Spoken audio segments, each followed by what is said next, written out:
영국과 미국에서 최근 한 이슈를 조사해 발표했습니다. 여기서 우리나라가 또 세계 1위를 했습니다. 궁금하시죠? 새롭게 올라선 세계 1위입니다. 그것은 갈등입니다. 갈등. 세계에서 제일 갈등이 심한 나라로 우리나라가 선정되었습니다. 이념 갈등, 세대 갈등, 남녀 갈등, 정치 갈등, 빈부 갈등, 종교 갈등이 세계 1위입니다. 거기다 삶의 현장에서 가족 간의 갈등, 사람들 간의 갈등도 너무 심합니다. 이런 갈등 안에 미움과 혐오가 가득하죠. 그러다 보니 우리 모두는 피해자이면서 동시에 가해자입니다. 요즘 이 갈등을 교회가 더 부채질하고 있어서 마음이 속상하고 안타깝고 아픕니다. 오늘 말씀을 통해 갈등을 어떻게 풀어야 할지 저는 하늘의 지혜를 함께 나누기를 원합니다. 오늘 본문은 창세기 42장 중반부입니다. 본문은 요셉과 형제들의 갈등 이야기, 화해 이야기, 그 이야기의 한 파트인 거예요. 요셉의 갈등 이야기를 좀 정리하면 이렇습니다. 요셉을 시기 질투하던 배다른 형제들이 요셉을 죽이려고 하다가 죽이지 않고 이집트의 노예로 팔죠. 이때 생긴 요셉의 미움과 상처는 말할 수 없이 컸습니다. 하나님 은혜로 인생 굴곡을 넘어 요셉은 이집트의 총리가 되죠. 요셉은 이 총리의 권한으로 이집트의 7년 풍년 때 곡식을 잘 저장해 놓았다가 7년 흉년이 왔을 때 이집트뿐만 아니라 그 당시 고대 근동의 모든 민족을 다 살립니다. 이때 요셉의 형들도 가뭄에 못 견뎌서 이집트로 곡식을 구해서 온 거죠. 형들은 요셉을 만났으나 알아보지 못해요. 그래서 요셉에게 엎드려 절을 합니다. 그 순간 요셉은 17살 때 꿨던 꿈이 생각난 거예요. 요셉의 곡식단에 형들의 곡식단이 절하는 것과 해와 달 11개의 별이 요셉에게 절하는 꿈이 그것입니다. 그러면서 깨달아요. 요셉은 야, 인생 속에 일어난 모든 일이 그냥 헛된 것이 아니라 다 하나님 계획 안에 있구나 라는 걸 깨달으면서 자, 창세기 45장 5절에 고백을 합니다. 자, 볼까요? 한번 같이 읽어봅시다. 이런 고백 멋있습니다. 자, 읽어볼까요? 시작. 당신들이 나를 이곳에 팔았다고 해서 근심하지 마소서, 한탄하지 마소서. 하나님이 생명을 구원하시려고 나를 당신들보다 먼저 보내셨나이다. 예, 결론입니다. 이 이야기의 결론 너무 멋있죠? 요셉의 마음의 품이 한없이 넓습니다. 즉 형들과 기적적으로 화해를 한 거예요. 그런데요, 저는 오늘 본문을 보면서 이 갈등 이야기 속에 질문을 한번 던져보는 거예요. 오늘 본문 속에 왜 요셉은 형들과 처음 만났을 때에 자신의 정체를 즉시 밝히지 않았을까? 왜 그 즉시 화해를 시도하지 않았을까? 왜 그 이후 1년이 넘도록 요셉은 이해할 수 없는 행동을 했을까라는 질문입니다. 여러분, 요셉과 그 형들의 화해 과정은 우리가 말씀을 읽으니까 간단한 것처럼 보이지만 그렇지 않아요. 매우 힘들고 어려운 과정이 있었습니다. 요셉의 이해할 수 없는 행동이 바로 그 어려움의 과정을 설명하는 거예요. 자, 요셉의 이해할 수 없는 행동, 예를 들면 1. 요셉은 형들을 정탐꾼으로 몰아서 3일 동안 감옥에 가둬버린다. 가둬버려. 2. 그 후 막내 베냐민을 데려오는 조건으로 시므온 형을 인질로 잡아요. 3. 베냐민을 데려온 형들을 환대하는 듯 하다가 다시 베냐민을 가두고 나머지 형들을 쫓아냅니다. 여러분, 이 과정은요 며칠 사이 일어난 게 아니라 1년이 넘도록 일어난 일들인 거예요. 왜 그랬을까요, 여러분? 이 화해 이야기, 결론은 화해인데 이게 왜 이렇게 된 거예요? 자, 그것은 참된 화해를 위해서 두 가지가 필요하다는 영적 메시지를 우리에게 주시기 위함입니다. 자, 두 가지 화해를 위한 영적 메시지를 보겠습니다. 첫 번째, 화해를 위해서 피해자에게 필요한 것이 있어요. 피해자. 뭐가 필요하냐면 피해자의 마음에 응어리진 미움과 분노를 녹이는 시간이 필요한 거예요. 회복과 치유의 시간이 필요하다는 것입니다. 우리나라 갈등 해결 방법은요, 이게 아니죠. 거의 대부분 재판입니다. 재판을 거는 거예요. 소송을 거는 거죠. 물론 재판도 필요하긴 해요. 그러나 재판은 화해를 위한 완벽한 방법이 아니에요. 여러분, 재판은요, 피해자의 고통과 아픔을 해결해 주지 못해요. 오히려 재판하는 과정에서 또다시 지옥을 경험케 하는 거예요. 재판하는 과정에서 피해당했던 모든 것을 낱낱이 또 증거로 제시를 해야 되니 이거 진짜 두 번 죽는 거죠. 그러므로 갈등 해소에서 꼭 이루어야 할 것은 뭐냐? 피해자의 치유의 회복인 것이에요. 이것이 중요해요. 가장 중요합니다. 그래야 용서가 나오는 거 아닙니까? 피해자가 용서를 해줘야죠. 그게 화해 아닙니까? 근데 피해자가 용서가 돼요? 피해자한테 용서하라 그러면 그게 됩니까? 두 번 죽이는 거지, 그거는.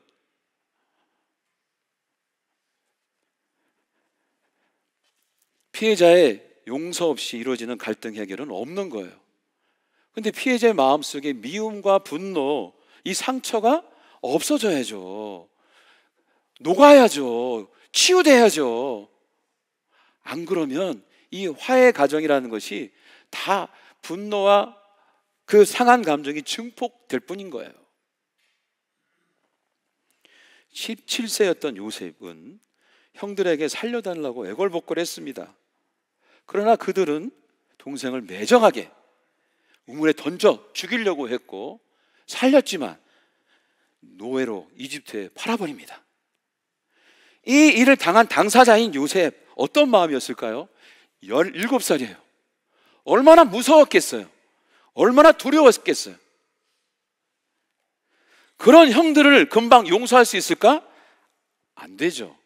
그래서 요셉은 이집트에서 노예와 죄수로 13년 동안 고난을 당했는데 그 고난의 원흉인 형들을 본다고 당장 용서가 되고 이렇게 말할 수 없는 거예요. 그럴 수 없는 거예요. 그래서 요셉은 보자마자 형들을 감옥에 쳐넣어요. 3일 동안. 왜? 그 안에 분노가 여전히 해결되지 않았기 때문에 그렇습니다. 그렇습니다, 여러분. 용서가 쉽지 않은 건 우리 모두 다 알아요. 상대가 저질러 놓은 고통을 고스란히 내가 안 하기 때문에 어려운 거 안다고요. 원수에게 책임을 전가하지 않겠다고 결단하는 마음이기 때문에 이거 얼마나 어려운지 우리는 다 압니다. 그래서 우리는 용서와 미움 중에 선택하라고 하면 다 미움을 선택하죠. 그게 너무 쉬우니까. 용서는 어려운 거예요. 그럼에도 불구하고 크리스찬은 용서를 선택해야 하지 않습니까? 그 이유는 당연한 거잖아요. 내가 먼저 아무 조건 없이 우리가 주님의 은혜로 용서받았잖아요. 우린 다 죄인입니다. 그런데 하나님께서 독생자 예수를 십자가에 던져서 내 죄를 그분께 대신 지게 함으로 인해 그분의 보혈을 믿는 믿음으로 우리가 구원을 받았잖아요. 이게 은혜 아닙니까? 고통을 넘어 우리를 구원하겠다는 일념으로 우리 하나님은 이 혼란 일을 결단하신 거죠. 근데 이게 결단을 넘어 또 하나 결단하셨어요. 뭐냐면 독생자 예수 그리스도의 피를 보고 우리의 모든 죄를 안 보기로 결정하면 그 방법으로 구원하신 거예요. 여러분이 죄 짓는 거 안 보기로 결정한 거예요. 다 알면서도 등을 돌리는 거예요. 그렇게 우리가 용서받은 거거든요. 얼마나 큰 은혜입니까? 그러니까 구원받았다는 내 마음에 감동이 있다면 하나님의 사랑, 이 놀라운 은혜에 우리가 감사하지 않을 수 없어요. 은혜다, 복음이다, 기쁘다, 이렇게 고백할 수밖에 없는 거예요. 그 힘으로 그 은혜 너무 감격해서 우리가 용서를 하는 거죠. 그러나 그런 은혜를 경험해도 그걸 삶으로 용서를 살아낸다는 것은 가장 어려운 실천인 것입니다. 그 증거가 요셉이 그 이야기 속에 나오는 거예요. 요셉도 이 마음의 소용돌이로 인해서 고통스러워해서 계속 웁니다. 서러워서 울고, 분노에 차서 울고, 치를 떨며 울고, 용서 못함에 답답해서 울고, 또 울고 또 울어요. 요셉이 계속 웁니다. 자, 얼마나 많이 울었는지 성경을 좀 봅시다. 42장 24절 우리가 읽은 말씀 중에 요셉이 그들을 떠나가서 형들을 만났는데 너무 견딜 수 없어, 그 현장에 있을 수 없어서 그들을 떠나가서 울었어요. 울었어. 30절입니다. 43장 30절 요셉이 이번에는 안방에 들어가서 울었어요. 복 받쳐가지고. 45장 2절에 보면 요셉이 또 큰 소리로 바깥에서 다 들릴 정도로 엉엉대고 울었어요. 45장 14절에 보면 요셉이 베냐민 동생을 목을 안고 만나서 너무 반가워서 울었어요. 45장 15절에 요셉이 형들을 용서하며 또 울었어요. 46장 29절에 보면 아버지를 만나고 또 울어요. 이 울보 요셉. 50장 1절에 보니까 또 울어요. 17절에 보니까 또 우네. 계속 울어요. 얼마나 힘들었으면, 얼마나 아팠으면 그 상처와 아픔이 너무 컸던 거죠. 그 충격이. 그런데 여러분, 우리는 알죠. 운다는 것은 마음에 있는 상처가 녹아지는 과정이라는 것을. 여러분, 참된 용서를 위해서는 피해자의 마음속에 있는 응어리와 상처, 이것이 녹아지고 치유되는 시간이 필요한 거예요. 1년일 수도 있고 10년이 될 수도 있고, 안타까운 분은 평생 갈 수도 있어요. 이런 아픔과 고통의 피해자의 마음이 어떻게 재판을 통해서 해결되고 어떻게 한 번에 해결돼요? 여러분, 우리가 용서를 해야겠다는 마음을 갖게 되는 그 자체도 사실은 은혜를 받았기 때문에 한 번쯤 해보는 거지. 그 은혜가 너무 커서 한번 행동해 보는 거죠. 그러므로 화해, 이 아름다운 이야기의 핵심에는 피해자의 상처와 아픔이 치유되는 그 시간이 필요하다. 자, 두 번째, 화해를 위해서 가해자에게 필요한 것이 있습니다. 가해자. 그것은 지난 과오를 돌이키는 회개입니다. 회개. 여러분, 가해자의 회개 없이 화해는 없어요. 돈 몇 푼 주고 합의 보고 재판에서 가해자가 처벌을 받는다고 피해자의 마음이 위로가 됩니까? 가해자는 여전히 내가 다 일을 치렀으니까 나와서 똑같은 죄를 범하는 것이, 이게 용서가 됩니까? 갈등 해결, 화해라는 놀라운 이야기가 이루어지기 위해서는 가해자의 회개가 있어야 되는 거예요. 회개가 뭐예요? 회개. 뉘우침과 돌이킴이 있어야 돼요. 마음의 뉘우침과 행동의 돌이킴이 있어야 된다고. 근데 요셉은 형들을 자신의 예전에 겪었던 유사한 상황으로 자꾸 몰아넣어요. 해결되지 않으니까 마음이. 작은 복수를 한 거예요. 어떤 거냐면 형 시므온을 가두는 거죠. 그리고 형들을 돌려보내고, 또 베냐민을 가두는 거예요. 무슨, 뭐 어떤 마음으로 이렇게 했을까? 형들, 자, 보소. 형제를 잃어버리는 것이 얼마나 슬프고 힘든지 당신들도 좀 경험해 봐라. 내가 당신들을 통해 받았던 고통이 얼마나 슬펐는지 당신들도 경험해 봐라. 그런 마음이 있었던 거예요, 요셉도. 그리고 한편으로는 형들이 정말 변했을까 확인하고 싶은 거죠. 만약 형들이 변하지 않았으면 요셉은 용서하지 않았을 거예요. 화해하지 않았을 거예요. 그런 권한이 충분히 있어요. 이집트, 지금의 미국의 부통령인 거잖아요. 얼마나 큰 권한이 있어요. 그래서 형들의 변화를 이렇게 본 거예요. 다행히도 형들이 변했네. 자, 그 변한 장면 우리 한번 같이 봅시다. 42장 21절과 22절 오늘 말씀인데, 이 장면은 자, 일단 먼저 읽어봅시다. 시작. 그들이 서로 말하되 우리가 아우의 일로 말미암아 범죄하였도다. 그가 우리에게 애걸할 때에 그 마음의 괴로움을 보고도 듣지 아니하였으므로 이 괴로움이 우리에게 임하도다. 루벤이 그들에게 대답하여 이르되 내가 너희에게 그 아이에 대하여 죄를 짓지 말라고 하지 아니하였더냐. 그래도 너희가 듣지 아니하였느니라. 그러므로 그의 핏값을 치르게 되었도다. 이렇게 말하는 거예요. 뉘우치는 거죠.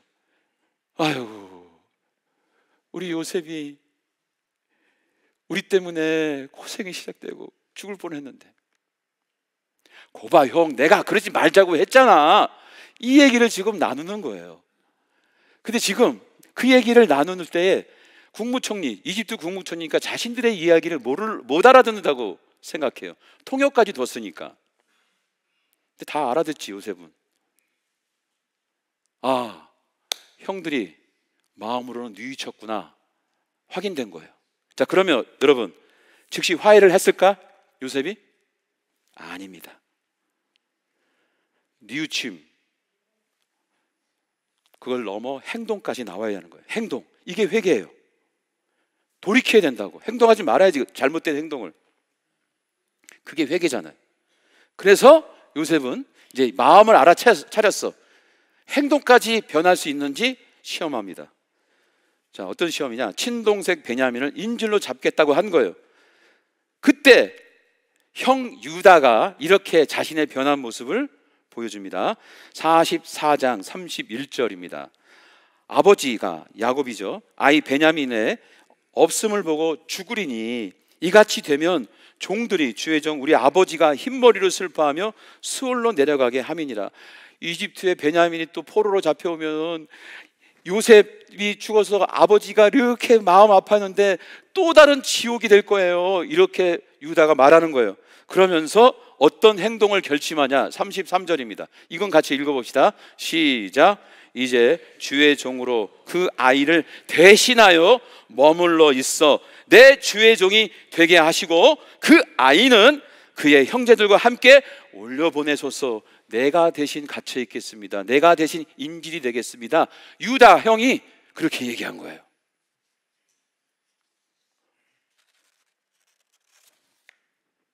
이 모습까지 확인한 요셉이 뉘우치는 걸 넘어 행동까지 하는 모습을 보고 나서 마침내 남아있던 응어리를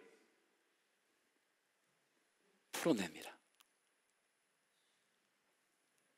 그 장면이 또 나오죠. 45장 1절과 2절인데 1절, 자, 같이 한번 읽어봅시다. 시작. 요셉이 시종하는 자들 앞에서 그 정을 억제하지 못하여 소리질러 모든 사람을 자기에게서 물러가라 하고 그 형제들에게 자기를 알렸습니다. 나 국무총리인데 내가 요셉이에요. 형님들, 내가 요셉이에요. 당신들이 나를 버려, 내가 요셉이에요. 드디어 자신을 드러내는 거예요. 그리고 나서 요셉이 그 다음 절 2절입니다. 다 같이 또 읽읍시다. 시작. 요셉이 큰 소리로 우니 애굽 사람에게 들리며 바로의 궁전에 들리더라. 자기를 드러내고 요셉이 형들을 보고 펑펑 운 거예요. 엉엉 운 거예요. 지금 여기서 예배를 드리는데 밑에 1층까지 다 들릴 정도로 궁전까지 들린다고 하니 얼마나 크게 울었는지. 펑펑 울어요. 펑펑. 여러분, 이게 진정한 화해 아닙니까? 마음의 밑바닥서부터 용서가 되고 마음 중심으로부터 뉘우치고 행동이 변화돼서 가해자와 피해자가 만나 서로 펑펑 우는 거예요. 이게 화해죠. 하나님이 원하시는 세상이 이런 세상이죠.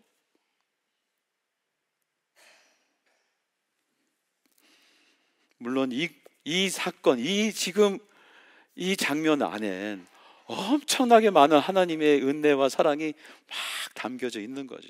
그 힘으로 가능한 모습이에요, 사실은. 이와 관련해서 저의 간증을 하나 나눕니다. 이번 명절에 저의 두 자녀가 다녀갔습니다. 자녀들과 오랜만에 만났어요.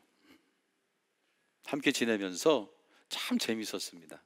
즐거웠고 그냥 함께 있는 자체가 좋았어요. 시간 가는 줄 몰랐어요. 자녀들을 향한 마음이 나이가 들면 들수록 더 깊어지는 것 같아요. 자녀들을 육지로 보내면서 아쉽고 고마움이 밀려왔습니다.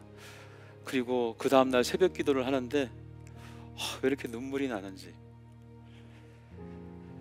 제 마음속에 이 아쉬움은 어릴 때 좀 더 사랑해주지 못한 것에 대한 아쉬움 마음입니다. 저는 25살에 결혼했습니다. 그리고 26살에 첫 아이를 낳은 거예요. 그리고 27에 둘째를 낳았죠. 너무 어린 나이에 결혼해서 아버지로서 전혀 준비되어 있지 않았습니다. 제 마음에는 여전히 상한 감정 그대로 있었어요. 25, 26, 27 청년이 무슨 성숙했으며 내 마음에 있는 상처와 아픔을 다 치유했겠습니까? 그 마음 그대로 있고, 또 한편으로는 가장으로서 져야 할 책임이 저에게는 한없이 무거웠어요.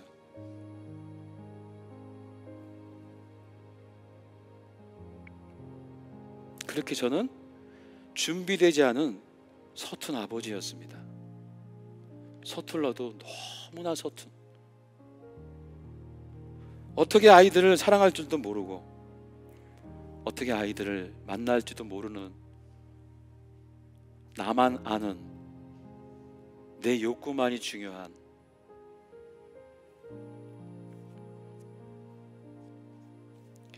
그런 서툰 아버지 밑에서 아이들이 잘 커준 거죠. 그래서 자녀들을 볼 때마다 하나님에 대한 감사함과 스스로 커준 것에 대한 고마움이 제 마음에 가득합니다. 그런 서툰 아버지 밑에서 아이들이 어릴 때는요, 제가 나타나면 피했어요. 막 벽에 붙었어요. 제가 나타나면 무서워서. 그 현상이 20살 때까지, 아이들이 20살 때까지 보였던 겁니다. 저는 왜 그런지 몰랐어요. 오히려 엄마만 살갑게 대하는 그런 아이들이 섭섭했습니다. 야, 나는 아빠인데 얘네들은 나를 너무. 그런데 어느 날 기도하는데 갑자기 아이들에게 준 상처가 필름처럼 기도 가운데 이렇게 지나가는 거예요.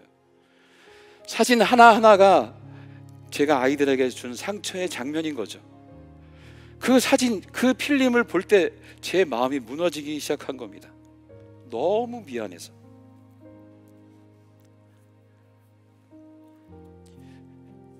그렇게 기도하면서 펑펑 울었어요. 그렇게 기도가 끝난 후에 제가 용기를 냈습니다. 여기까지는 뉘우침이죠. 용기를 내서 행동을 했어요. 무슨 행동을 했냐면 아이들을 하나하나를 다 불러서 둘밖에 안 되지만 한 명 한 명을 불러서 용서를 구했습니다. 아빠가 미안했다. 아빠는 너희들을 사랑하는 방법을 몰랐어. 아빠도 마음이 치유되지 않아 그때 아팠어. 그래서 더 미안해. 그래서 내 마음이 더 아프구나.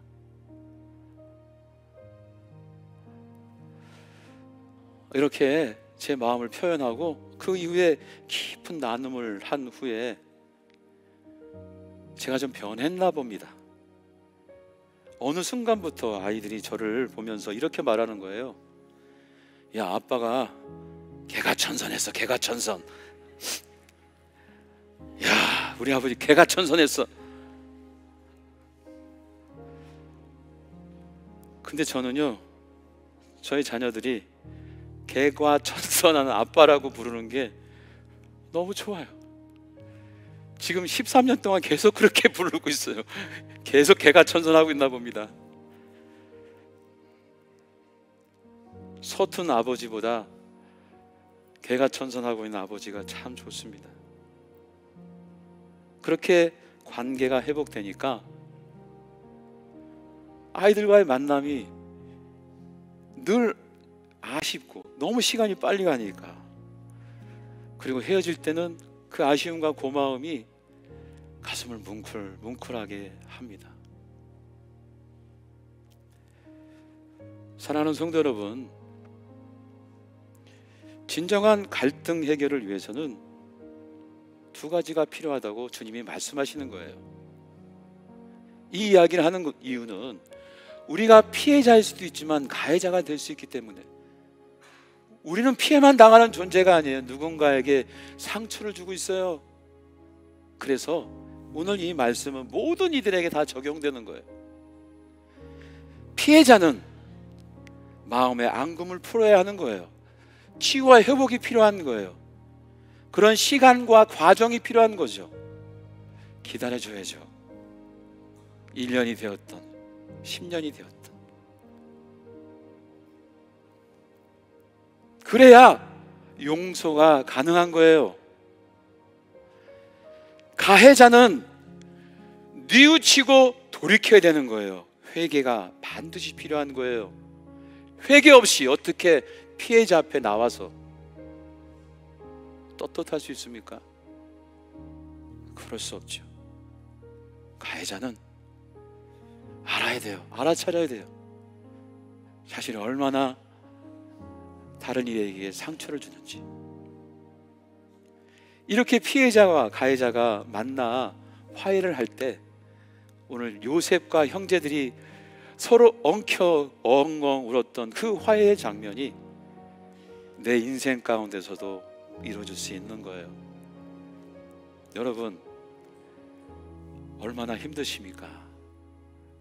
그 마음의 응어리 때문에 얼마나 아파하십니까? 오늘 주님 말씀하십니다. 우리 교우들 모두 다 갈등 해결의 달인이 되어서 하나님이 주시는 평화와 평강을 누리는 주인공들이 다 되기를 주의 이름으로 축원합니다. 그 은혜를 사모하며 모두 일어서서 주님의 평화 사모하면서 함께 찬양합시다.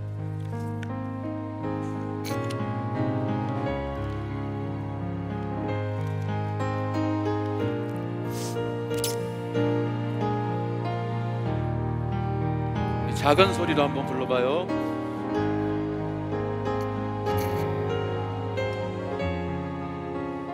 내 마음에 평화 평화,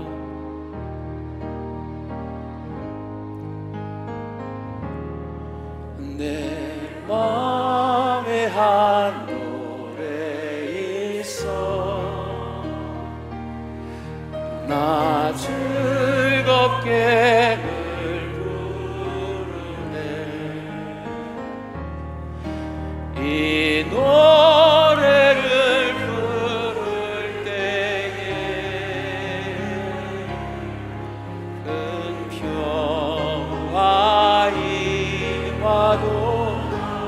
십자가 지심으로 십자가 지심으로 날 구원해 주셨으며 주 예수님 고난받아 나 평화 누리도다. 아멘. 하늘의 평화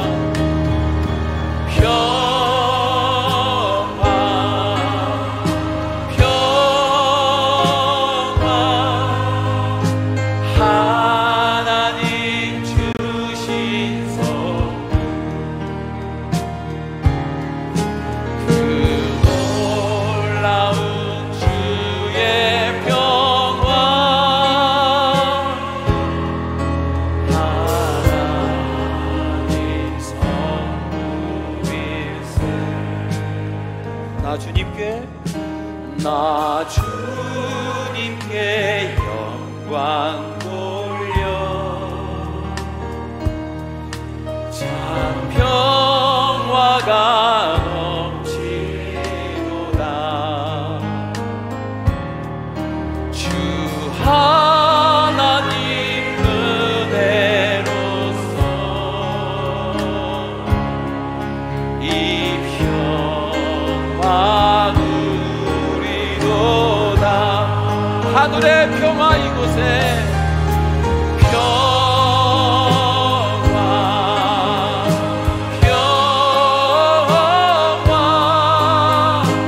하나님 주신 선물 그 놀라운 주의 평화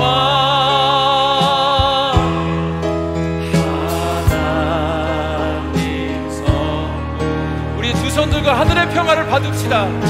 평화 이곳에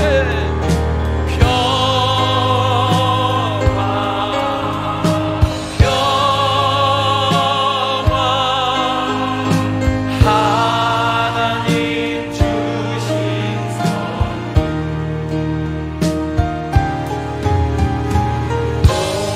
놀라운 주의 평화 하나님 선물일세. 기도합시다. 묵상으로 기도합니다. 하나님의 은혜, 그 십자가의 놀라운 사랑과 축복이 오늘 이 예배하는 모든 이들에게 함께합니다. 우리의 삶의 실제는 하나님의 은혜 없이 살 수 없는 그런 연약하고 부족한 존재, 서툴고 또 서툰 존재가 바로 우리입니다.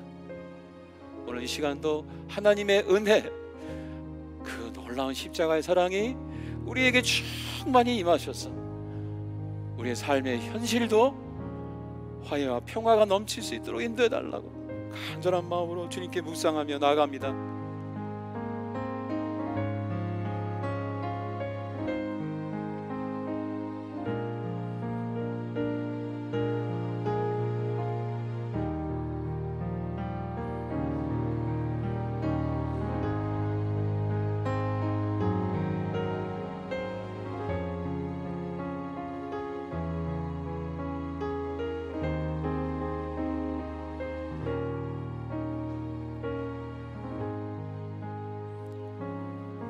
이제는 우리 주 예수 그리스도의 은혜와 하늘아버지의 극진하신 사랑과 성령님의 감화 감동 역사하심이 다시 결단하며 주님 품 안에서 은혜 받아